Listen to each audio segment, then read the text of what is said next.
Heidi, the next thing that I'm going to show you on these videos is how I'll put rein pressure when I'm mounting him. Drifter was really nervous when I first started getting on him that the worst part was the first 5 seconds. So we have literally mounted him thousands of times, but I want to show you how I do that. The first thing that I do is I have actually got him with the reins right here, and will even bend his head just a little bit towards me. I will then get on him and have him to just sit here for a minute or so, just teaching him that when I get on him, I don't want him to take off.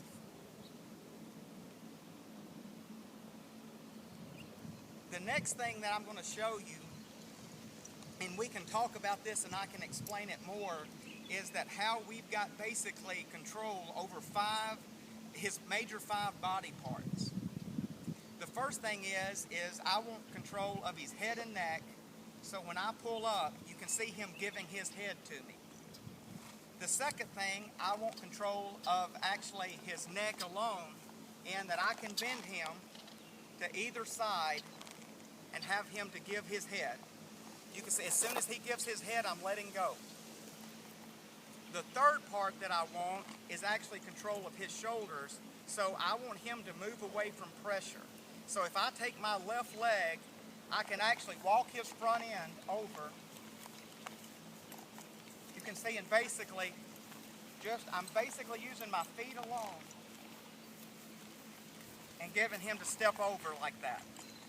The fourth part is his rib cage, where basically instead of having my heel up here just underneath his girth, I'm going to have it in the center of his body and getting him to sidestep with me.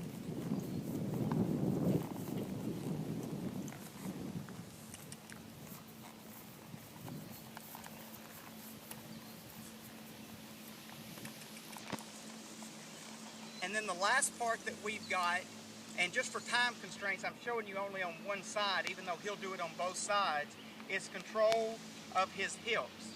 So on that, I'm going to still pick my hands up and get a little bit more pressure on his mouth, put my foot back,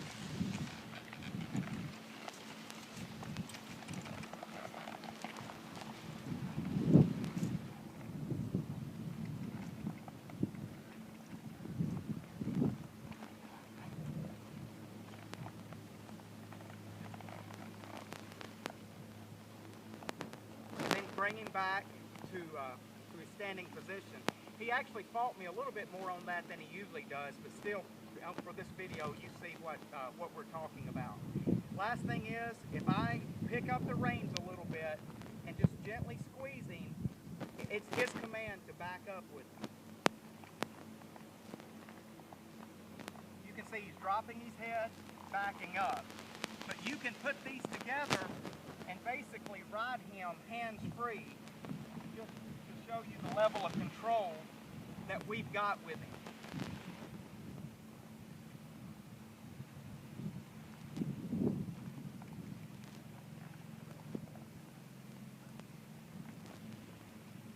So anyway, I hope that helps. We'll be talking over the phone on, any questions that you've got on this, but I hope that helps and kind of at least getting you started with some of the things we're doing to train.